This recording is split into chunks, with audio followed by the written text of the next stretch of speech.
जीवन हमें एक मौका देता है,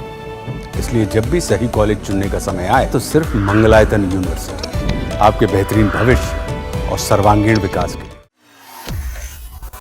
सर्वोच्च न्यायालय ने न केवल गवर्नर के फैसलों को अवैध घोषित किया है, उन्होंने ये कहा है कि जो 10 बिल गवर्नर ने रिजर्व किए थे राष्ट्रपति के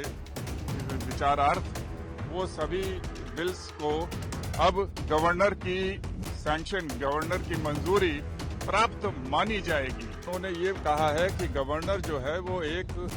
मार्गदर्शक दो मित्र की तरह है, जो सुझाव दे सकता है, सहायक बन सकता है, मगर वो कोई अवरोध पैदा नहीं कर सकता है किसी विधायिका राज्य की विधायिका की जो उसकी कार्रवाई है एक्ट बनाने की, कानून बनाने की, उसमें अवरोध नहीं पैदा कर सकता है। कि आज के आदेश की सबसे महत्वपूर्ण जो पहलू है वो ये है कि सर्वोच्च न्यायालय ने न केवल गवर्नर के फैसलों को अवैध घोषित किया है, बल्कि गवर्नर के जो रिजर्वेशन के आदेश थे बिल्स, तमिलनाडु लेजिस्लेचर के बिल्स के संबंध में, उनको अवैध घोषित किया है, बल्कि धारा अनुच्छेद 142 संविधान की धारा का उपयोग करते हुए उन्होंने ये कहा है कि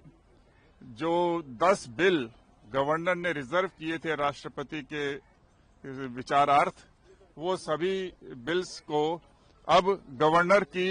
सैंक्शन, गवर्नर की मंजूरी प्राप्त मानी जाएगी। तो डीम्ड सैंक्शन है ये। तो अब ये बिल दोबारा से गवर्नर के पास नहीं जाएंगे और वो तमिलनाडु लेजिस्लेचर के एक्ट बन गए हैं,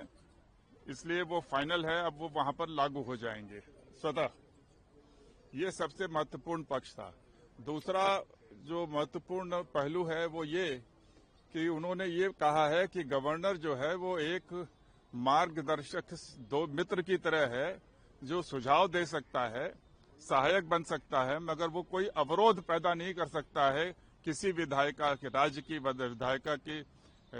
जो उसकी कार्रवाई है एक्ट बनाने की, कानून बनाने की, उसमें अवरोध नहीं पैदा कर सकता है। और ये भी कहा है कि जो तमिलनाडु का गवर्नर है, उसने जो बहुत अरसे तक बिलों को जो विधायिका ने पास किया था कानून, उसको दबा के रखा, और जो सुप्रीम कोर्ट का एक जजमेंट था स्टेट ऑफ पंजाब के संदर्भ में, उसको ध्यान में नहीं रखा, और तमाम बातों को कहते हुए उन्होंने कहा कि गवर्नर जो है वो बदनीयती से प्रेरित था, और उन्होंने सलाह दिया है कि सारे गवर्नर जो है वो इसको ध्यान में रखते हुए आगे से काम करेंगे और सहयोग करेंगे, अवरोध पैदा नहीं करेंगे। सर, कोर्ट ने बहुत सख्त टिप्पणी की है, कॉन्स्टिट्यूशनल प्रोविजंस का जो मजाक उड़ाया जा रहा है खासतौर से गवर्नर जैसे पोस्ट से, तो क्या कोर्ट ने क्या जाहिर है कि जब गवर्नर के एक्शन को सर्वोच्च न्यायालय ने ये कहा कि ये बदनीयती से प्रेरित है, अब इससे ज्यादा मतलब कोई भी टिप्पणी किसी गवर्नर के खिलाफ आज तक नहीं हुई है। तो तथ्यों के आधार पर ये उन्होंने घोषित किया कि ये बदनीयती से प्रेरित है, और गवर्नर के एक्शंस को भी और गवर्नर के आधार पर, फैसले के आधार पर जो राष्ट्रपति के पास गया था 10 बिल, वो सारे एक्शंस को रद्द कर दिया गया है।